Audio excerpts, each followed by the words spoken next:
Ассалаумағалейкум, қазақ елі.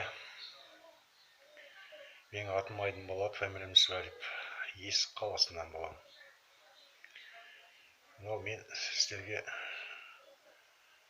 шығып тұрған себебім, мынау көңілім толмайтын бір жағдай. Ол жағдай мынау Ырысбек ағамыз, сол кісіге қойсам ба деп отырмын сұрағым. Ырысбек аға, мынау Талдықорғандағы 5 жігіттің сотына бардыңыз. Жанкүйер болып, бұлар елдің азаматы, нағыз патриоттар деп жан тәніңізбен бардыңыз, оны білеміз.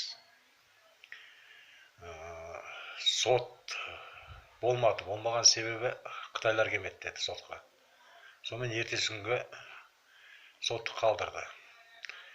Халық жиналып босатыңдар 5 азамат дегенде сіз не дедіңіз? Анау Ниваның үстіне шығып алып халыққа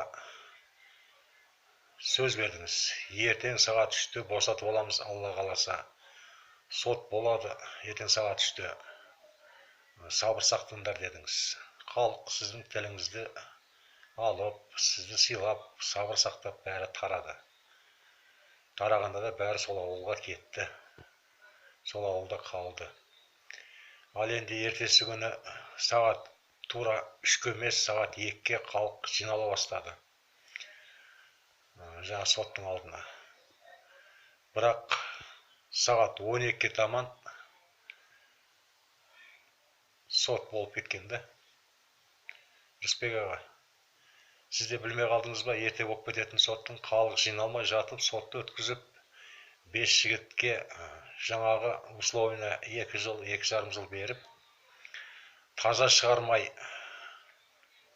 жаңағы заңсыздықпенен қалай ол 2 жыл, 2,5 жыл условиена беріп шығарады. Ал егерде халық сөйерде, халықтың көзінше сот болған кезде халық таза шығаруға тырысатын еді.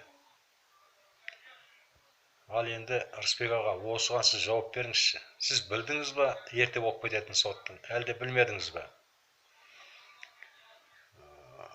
Қазақстанның түкпір-түкпірінен барған азаматтар мен азаматшалар сотқа қатыса алмады.